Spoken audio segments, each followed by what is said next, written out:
So a lot of interest in MRI. And I was looking forward to this, and I'm glad you did it. Do something. Yeah. Do something like that. There you go. 1, 2, 3. There you go. All right. We should be good with that. Yeah. Get it. Get it. Yeah.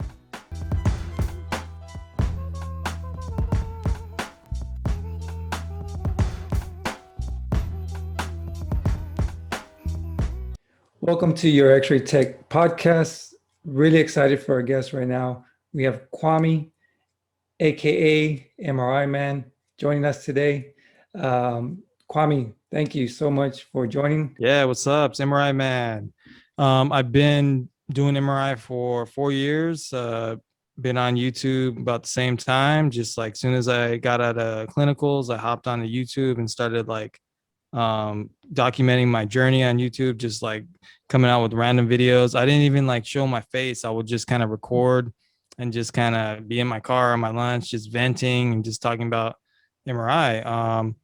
Yeah, born in LA. Currently the last 4 years, I moved up to the Central Coast to do MRI and just kind of been running with that. More recently, I've been taking YouTube more serious. Like I upgraded my equipment. I actually show my face now, and I always been answering questions, but been really on it lately and just trying to connect with other YouTubers, other radiology techs, and yeah, excited to do this with Jason. Yeah, man, let's get into it, man. Yeah, so thanks for joining us, and thanks for all the content that you provide. Really good content. I mean, you got a really good following. I'm just learning YouTube, right? So I still don't think I figured it out, but you're doing an awesome job. Thanks. With YouTube, and you're, I can see you going way, on an awesome path here. I think you really got something, and there's definitely a lot of interest in MRI. I think really X-ray and MRI go hand in hand, because most individuals want to get multi-modality, and oftentimes it's X-ray and MRI. So those two paired, I think, add a lot of value to the technologist. Oh yeah, because most facilities have both, right? You think of imaging centers, you think of hospitals. So kind of take us to your path. How did you choose MRI? Yeah. So first I was a phlebotomist. Did that for like 5 years in the mix. I already had, my kid was born. That's basically when I got into phlebotomy, is when my first son was born. I was like, all right, I got to do something. Second kid came along, after like 3 years in the phlebotomy, I was like, man, this phlebotomy is not really cutting it. I got to go back to school. Was thinking about doing X-ray. I wanted to do X-ray. X-ray program was slammed. They had some private schools, but then I had to go to school every day. But I'm working full time, so that didn't work out. Hanging out with some of my friends that are also in the medical field, phlebotomists, medical assistants, just hanging out with them. My friend Johnny, his cousin, came over, and he was like, "Oh, I'm an MRI tech," and I was like, "What? He's an MRI tech?" He wasn't like the smartest guy either. He was very young, kind of immature, and I was like, "Man, if this guy could do it, I could do it." And he's like, "Yeah, there's a Saturday program." So I was like, "Oh, that's like, I'm off Saturday." And, already my wife was already pushing me like, "Hey, what are you going to do? What are you going to do?" Just laying around in the house. It's I got relaxed. I ain't gonna lie. So yeah, I hopped in that Saturday program, and I knew I wanted to be in the medical field because I was, I did the phlebotomy. I'm also a medical assistant, did that too. And I was already interested. It was easy for me to study. I was all into it. So yeah, hopped onto that MRI program. Basically just because the images look cool and I enjoy the anatomy and physiology. It's just very interesting to me. And I'm like, we get to control the magnet and we get to see these cool pictures. I was like, oh, that's easy. Like, why not? That's how I got into it. Wow. Yeah. So MRI, right? MRI stands for magnetic resonance imaging. So you're dealing basically with the big magnet, and you're creating images from it that the doctor uses to make a diagnosis, which is very important. So those having phlebotomy prior and MA, that had to help to the transition, right? Oh yeah, big time. Just off the bat, dude, like getting in, I had to retake these classes because I did MA and phlebotomy at, another private school, and they didn't want to accept it. It was too long ago. So I was like, all right, fine, I'll do it again. And yeah, I took the same classes, anatomy, physiology, learning about the cells. And oh man, it just like, it was easy for me. I was like, a lot of people don't know medical assistants are really smart. They have a lot of knowledge, more than a phlebotomist, because MA is a lot of stuff crammed into like that 7 months. It was a lot. It was not an easy program, to be honest with you, to get certified MA, and it wasn't that easy, man. No way. I studied a lot. It was a lot of info. So yeah, that helped. I ran through those classes like nothing, dude. And like people were dropping out, like because they had never been in the medical field. People were Right. dropping like flies. They were struggling, and it was easy to me naming the bones. I was like, oh, this is easy. And people were just not it, I couldn't do it. And then the phlebotomy came around. Oh, that was just easy too. I had already been a phlebotomist for 3-4 years when I was in the program. So I was just sticking people. I was like, man, I do this every day. So yeah, if you have that prior, oh man, it's gonna be so much easier. Everything's just gonna click because you already have like you already know medical terminology, and you already have your way you study with the flashcards. You already know the websites. It's just putting in the time. It's just takes a little bit of time, just the effort you put in. Yeah. And the love for anatomy and physiology, that's very important, right? Especially Mm-hmm. in these fields of Mm-hmm. imaging. So where do you all focus mostly on for MRI? Like, if somebody was interested in MRI and okay, let me dig into anatomy, what would you suggest they should focus a little bit more on? Okay. Well, starting off, I would say you should learn mostly like the spine stuff. I would say start with that. You know, how many vertebrae are in the C spine? 7, thoracic spine 12, and then lumbar, 5. And just kind of learn that. Learn that first. I'd say that's like the base. And then I think the next most common scan is probably like a brain. We do a lot of brain, so you can start learning the anatomy of the brain, and then from there you can start going into like the hand and the foot, which is harder. There's a lot of little bones in there. Abdomen seems a little easy because the organs are big. Liver, kidneys, spleen. You'll learn that. Then you start getting deeper in it. Then you got to start learning the arterials, and then you got to start. So all the anatomy. Then that's when you hop onto the physiology, because that you got to know that, because if someone comes in, they're having like hormone problems and they're getting a brain scan. It's like, if you don't know, like, hey, the pituitary controls a lot of that. So you Right. got to scan, you make sure we have the right scan. So yeah, I mean, just it's hard when you're just looking at that and you're like, man, there's so many things. I would just pick one thing at a time. Just like, all right, this week I'm just going to learn the spine and just be able to count that, because you're counting that all the time. Right. What is the most common scan? Like for X-rays is chest X-rays. Like that Mm. is like the basics. We could do several chest X-rays Hmm. because there's several reasons why we would perform a chest X-ray. For example, it could be for cough, Hmm. chest pain, shortness of breath. Yeah. What would be the most common exam for MRI? I would say the most common would be like, honestly, like a lumbar spine, like lower Hmm. back. A lot of people have lower back pain on and off, as myself. But yeah, that the lumbar, man, there's a lot of lumbar scans. And after that, I would say a brain. People coming in with headaches and stuff like that, trauma brains, strokes, very common, especially at a hospital. You're gonna see a lot of stroke scans.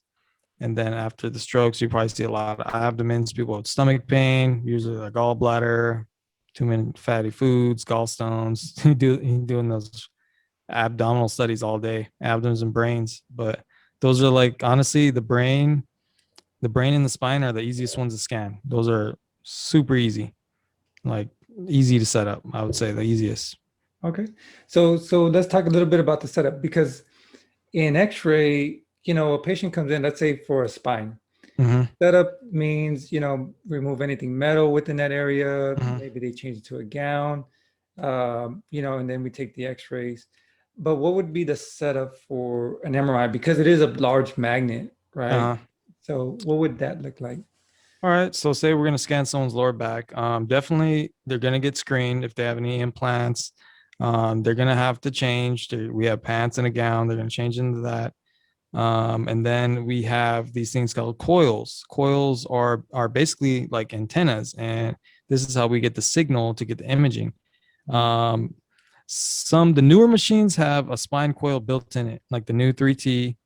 They have a spine coil built in.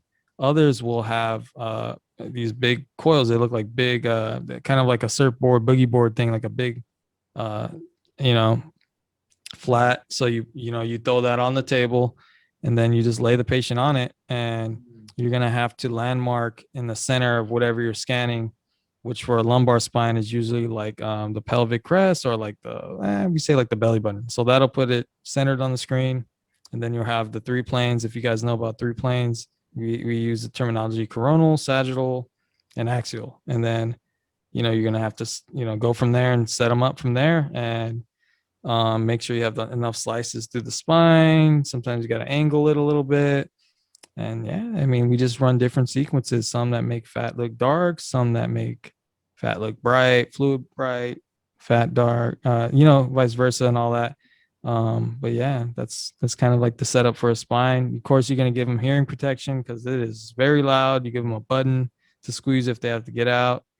Some people are claustrophobic, so you're going to comfort them. You have to talk them. You're gonna have to give them the little pep talk, hype them up. Oh, you can do it. You kind of got to do that every now and then, and sometimes they have to take sedation. Right. But yeah, that's the setup. Wow. Yeah, that's where it gets interesting, right? Because a lot of people assume it's easy, but there's actually a lot that goes into Mm. that, setting it up. And oftentimes, patients will want to discontinue, right? Oh Because yeah, it could be the noise, could be the claustrophobic kicking in. pain. Um, I know I had one patient, I was in the MRI room one time, Uh-huh.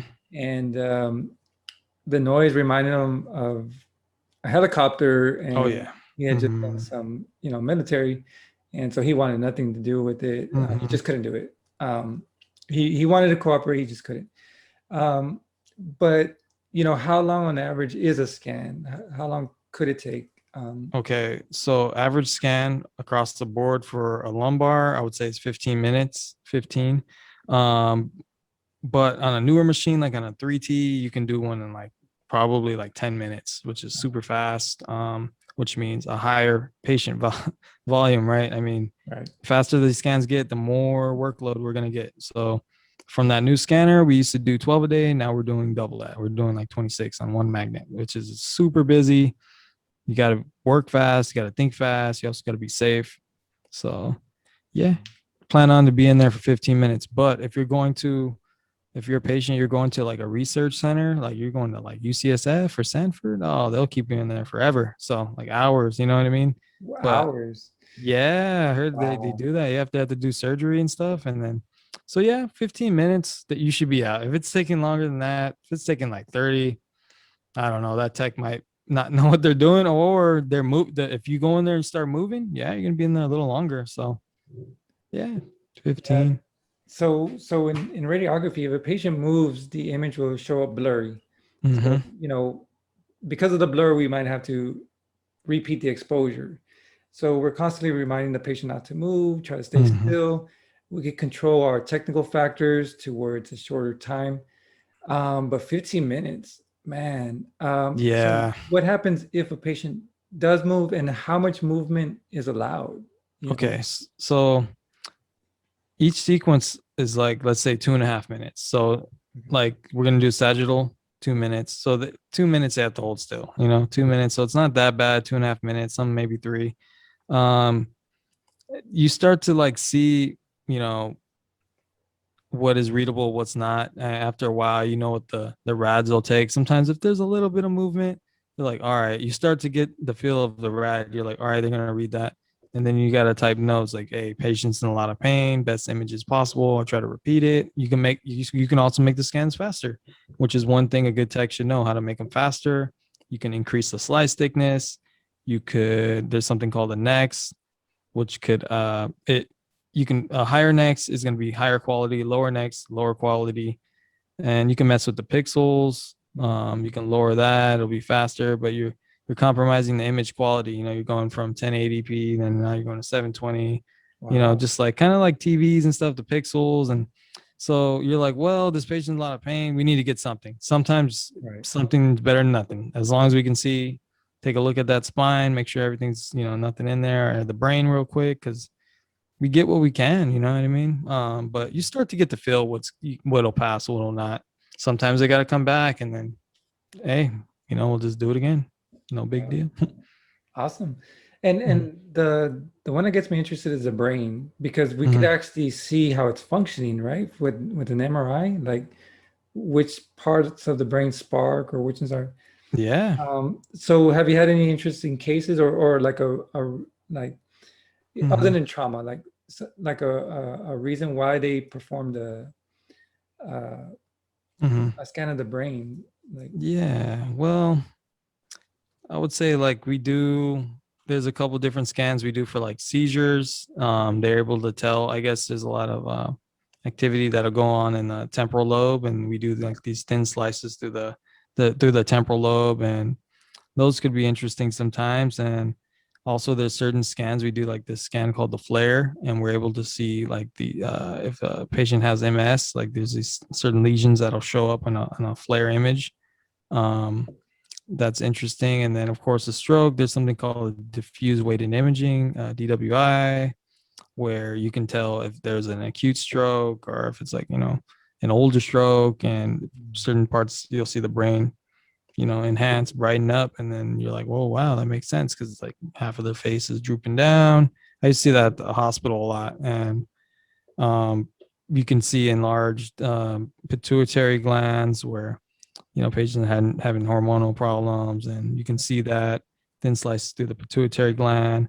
um, wow. the one that I like too is the one for the circle of Willis, the arterioles in the brain, the carotids and stuff. That's cool because you can make it 3D, and spin it around. It's pretty awesome. And yeah, you can see like if there's some narrowing there, or if it's just not there. Sometimes you're like, wow, there's nothing, there's no, and you can do that without contrast. So Right. we don't do too many of those functioning like MRI. That's more of like a university thing, which I Sure. would love to do, where I think they ask the patient questions, and then they can see different parts of the brain, Yeah.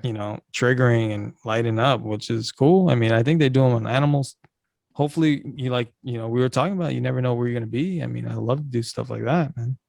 Absolutely. Absolutely.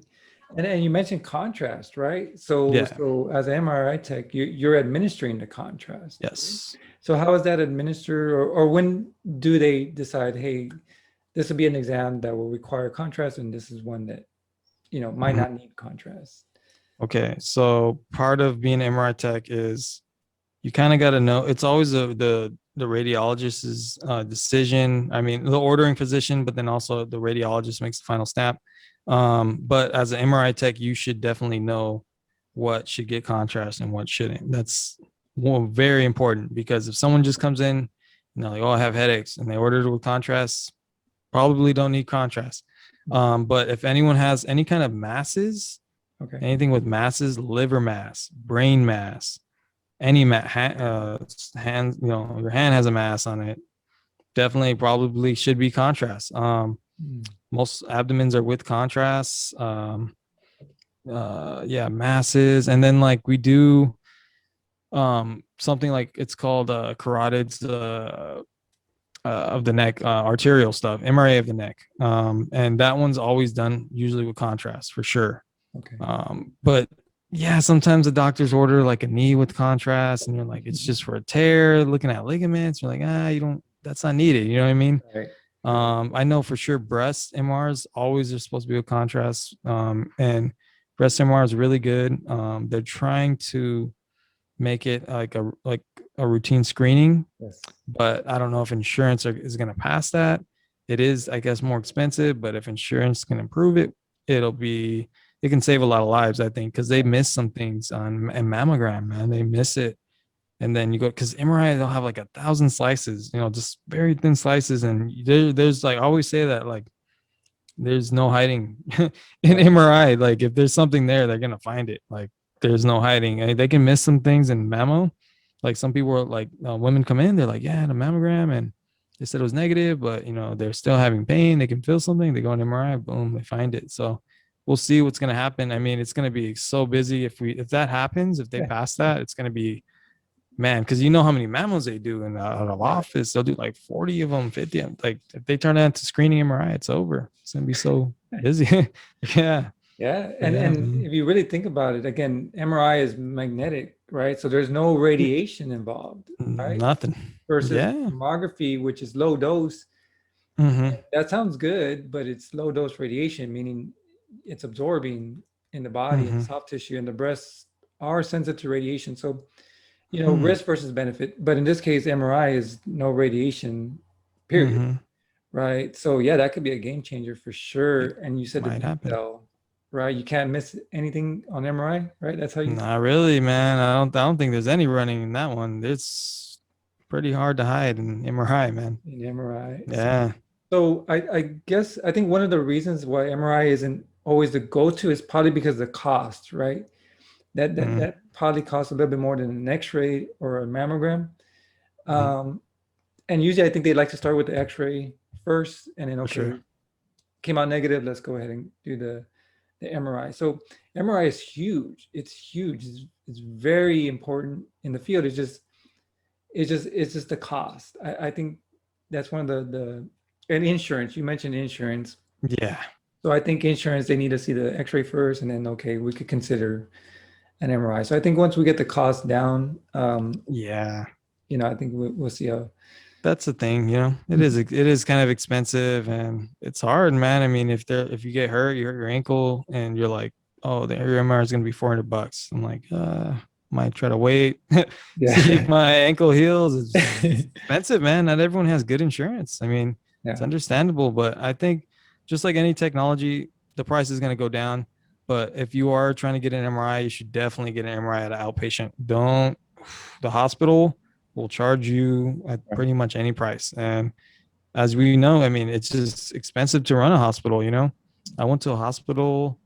I was having some pain, my tooth was hurting in the middle of the night. And I went and they gave me a little pain injection. I don't know how much that was, man, over $1,000. I'm like, man, I should have just waited. So, I mean, it's expensive, man. I mean, so that's why I always tell people like, hey, don't if you can schedule it go to a like what is it, urgent care Right. and pay that whatever and then try to get a order, like Right. hey, order me an MRI if you really need it. And it'll be a lot cheaper than to getting rushed to the ER. It's just oof, man. The MRIs are way expensive. And I think it's become a law too, right? That they have to refer them to an outpatient now. I think that's what I read. Hmm. Um, so yeah, a lot of opportunities in MRI, right? So if somebody's starting a program, what are some things that you cover in the program to become an MRI? Because a lot of people assume what we do is easy, right? Hmm. Hmm. So what are some of those challenges within the program? Um, Hmm. that's Like something going to that, school, like yeah, MRI program. Let's see. I would say, I mean, if you're new coming into it, the anatomy part and physiology is probably, not going to be the easiest in the beginning. It's going to take some effort. You're going to have to make some flashcards and really start to learn.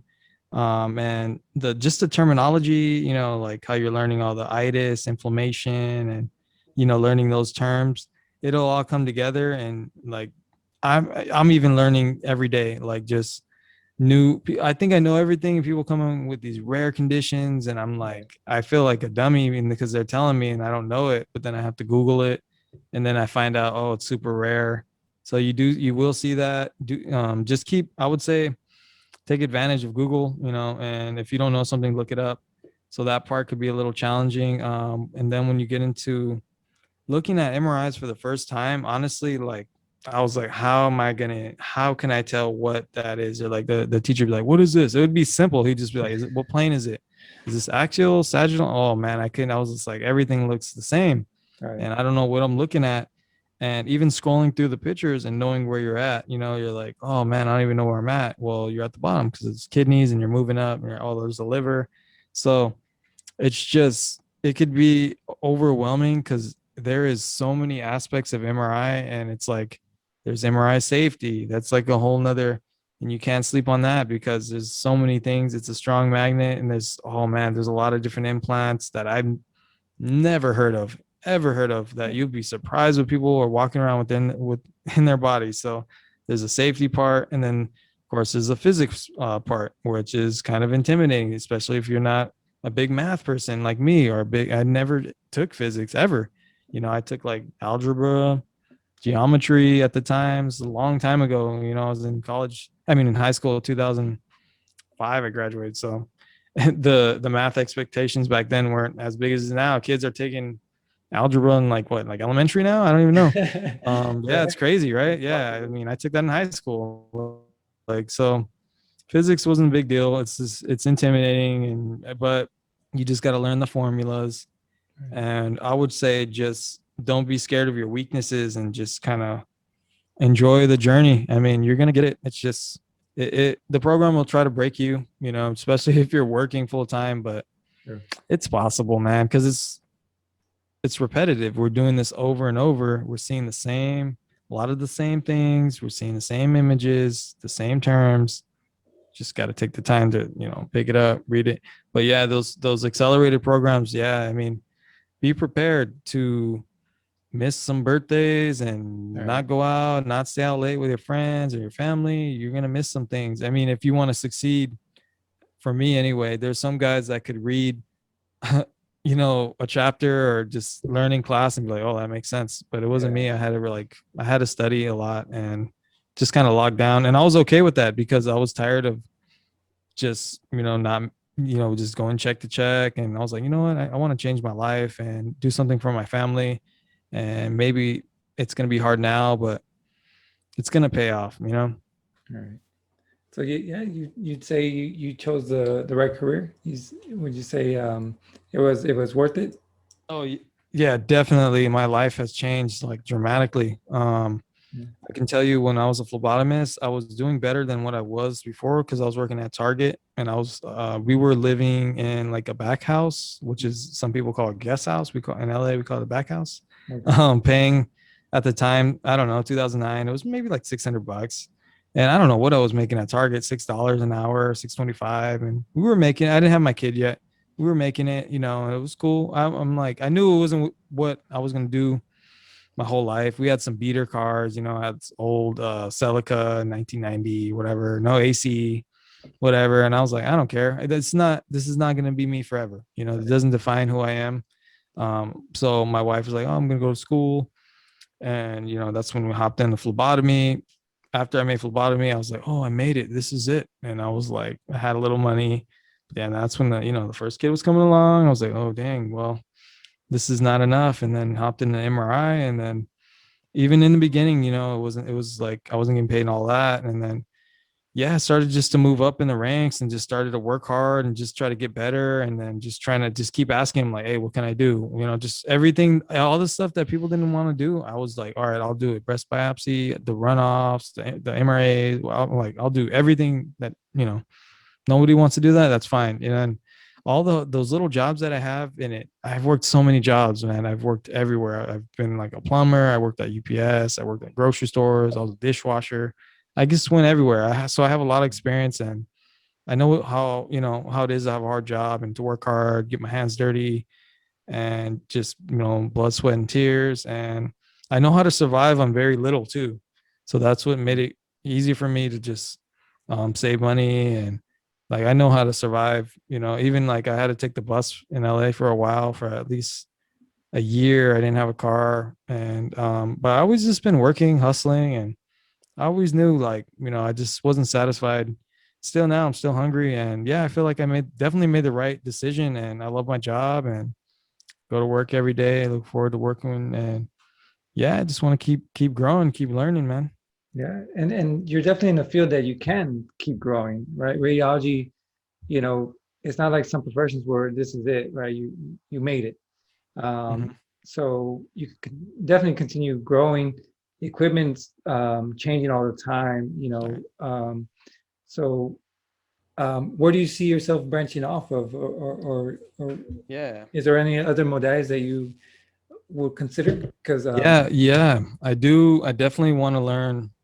Well, I got to get into X-ray because if I get into X-ray, I can do CT because I have a MRART license, which for some reason doesn't allow me to just kind of cross train and learn CT, or I have to go back to school do X-ray. mhm. So I definitely want to do that. I'll figure out when I'm going to do that, but definitely want to learn X-ray. One day do some CTs. I don't know if I'm going to get into PET. I'm not really sure. I'm kind of looking what they're doing. I'm like, I don't really know if I want to do that. It seems pretty cool, but I don't know. We'll see. I don't know if I want to deal with that isotope. And I see a lot of guys that have like these thyroid problems. Well, don't listen to me. Don't let that discourage you from becoming a pet tech. I don't know enough about it. They tell me, oh, it's very small, but they're living pretty good. Right. Everything interests me. I mean, I work alongside them, so I get to see it, and they show me like on pet. They're like, oh, look, this is a hot spot, and by me learning that, I can go and look at my patient's prior scans and be like, oh, I was scanning a lower extremity and it was a weird one, it was on someone's thigh, and I was trying to figure out like where was that, because they just ordered the right leg, and I'm like, I can't scan the whole right leg, so I'm like I looked at the pet and there was like a red spot, and I was like, oh, that's what the pet tech told me. So I'm learning every day, regardless. Like I pop in the X-ray and be like, hey, what does this look like? What does a fracture look like? What is the lung negative, positive lungs look like, and CT. I'm always like that. I'm just kind of like seeing what they're doing, how they're moving. And yeah, man, definitely want to get into X-ray. It's just where I'm at now. There's no X-ray programs around me. So I Mm. plan on moving probably somewhere in Cali where there's some more schools, and I'll kind of work on that, man. Yeah, absolutely. Yeah, that's a great field, and from X-ray, CT. So you'll be MRI, X-ray, and CT. I mean, that's huge. That we use the term super tech, right? When you're Mm-hmm. multimodality, um, and that's the thing too. It's once you go into X-ray, right? That's an associate's degree. You can just do a lot on an associate's degree. Yeah. Like, you know what I mean? Like, you don't need to go Mm-hmm. back to school for a bachelor's or a Mm-hmm. master's. I mean, you could if you want to. I mean, Mm-hmm. you could be a doctor as well, radiologist. Um, but man, just so many opportunities in radiology, period. And it's funny because a lot of people go from X-ray wanting to go to MRI. Mm-hmm. Yeah, a lot of Yeah, people, yeah, yeah, yeah. a For lot of people. sure, for There's sure. a lot of interest. Hmm. So those two again, they go hand in hand, and Oh CT yeah. as well. CT as Yeah, well. for sure. So yeah, every time patients mention, oh, they did the exam where they put me in the tube. Okay, so I don't know. Which two? Yeah, which tube? Yeah, Yeah, the loud one or the quiet one? the loud one. So Yeah. that's the best way to distinguish the loud one. That's what I say. Yeah. Was it loud? Because you'll remember the MRI, man. I don't know if you ever been in there. It's freaking loud. It's loud. I've been scanned, man. It's loud. Wow. Yeah, I just know for sure they, Yeah. Mm-hmm. the most. I've always stood behind the Okay. exams. I've been in the outside. I'll be honest, because it is a big magnet and I know it's strong. I'm always paranoid, like maybe I do have something metal on Oh me, yeah. so I try not to go in there unless it's completely like assured, like, yeah, no, come on in, you're good. Mm-hmm. So yeah, stepped into a few MRI rooms, but usually I always like check for sure. So, Oh yeah. um, so yeah, have you seen any incidences that occurred? Yeah. I don't even put anyone on blast, but Right, yeah, there was a right. time when I was in my doing the clinicals. There was this guy. He was a good trainer, but I mean, they did it a certain way there, and he went in there and the patient was wearing jeans, and he had a pocket knife like sliding, like he was going laying down, and they have the tube, and right there it just started slide. We saw it, and it was sliding up his back, and then luckily the tech, he grabbed it, and yeah, it was a nice sized pocket knife, and Wow. so that was close. um I have told, what else have I seen? Another tech that's been doing it, I'm working with now. He's been doing it since it came out. Like, I don't know, 87, 89. He's been doing it since whatever. So they used to do dumb stuff back then. And I guess they had it was a big room, maybe, I don't know, 30 feet. I don't know how big it was, but they had a freaking, like a cart in there, like a metal cart. And he Mm. said he was kind of just messing around, like seeing, testing the magnet, getting stuff close. And I guess the metal cart, boom, got stuck to the magnet. And then he was, trying to, pull it off. And I guess he had both his feet on there, and I guess he was able to pull it off. So I've seen stuff like that. Little things Wow. have fallen in there, hairpins, thank God, just like little things. There was one time, the worst thing ever was, there was an employee who brought in a patient who had a pacemaker, Oh, and we could scan pacemakers usually, but a few things have to happen. You have to have the rep there, you have to have a nurse there, you have to monitor their heart. So none of that was done. We don't do it at outpatient centers anyway. So yeah, outpatient center, patient coming in. I guess they got near the magnet and they felt it pull, and mm, they're like, "Oh, I have a pacemaker." But I guess I don't know, the guy was old, maybe forgot, but he had Chuck No on everything. So I don't know about that situation, what you could have done to avoid it. But usually they have like a scar where the right. pacemaker is, but now they're getting real small, and I Yes. don't think you can really tell. So that happened. And then we scan inmates sometimes from the prisons. And I guess another time they came, but the tech caught it, like after, because after that the tech was paranoid. And I guess they caught it. They kind of, some techs will come and like touch these older patients, like kind of just go like that to them. Right. And yeah, they had one. The inmate had a freaking pacemaker and nobody knew. And there's a Wow. lot of mental, people coming from this prison, and they're not good historians. Right. So yeah, that happened. And just like random stuff flies in there, man. Earrings, I mean, badges have gone in there, but Um, nothing, God, nothing major, nothing, not at our place, man. Thank God, man. good. Yeah, I'm always really I'm paranoid too, especially when the 3T, the super strong magnet. I didn't even want to work on there at first, but then you get used to it. Just like, I don't know, if you swim in the ocean, you're like, oh, there's sharks out here, but then you're just, you forget about it.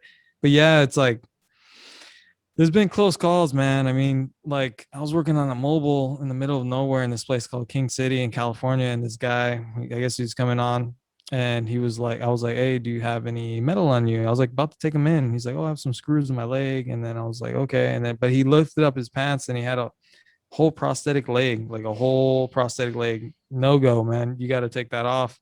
But yeah, there's some close calls. You just gotta, gets busy. You got to take your time Right. and just make sure everything's straight, man. Because yeah, anything, the heavier the metal object is, the faster it's gonna Mm, go in there, and the harder it's gonna pull it off. And then if you get something like a wheelchair stuck in there on a 3T, I don't think you're gonna be able to get it off. Then you gotta power it down, wow. 20 grand or more to power it back up. And it's like, ooh, Wow. man, you're just it's gonna be hard to show your face for a while if you're still around. I mean, Yeah. but yeah, MRI safety, man, is just, God. That's the only thing where you got to remember that's a strong magnet, and you gotta just respect it and just be careful. Because like when I worked at the hospital, nurses would try to come in with like those little scissors and shears, whatever they call them. Right.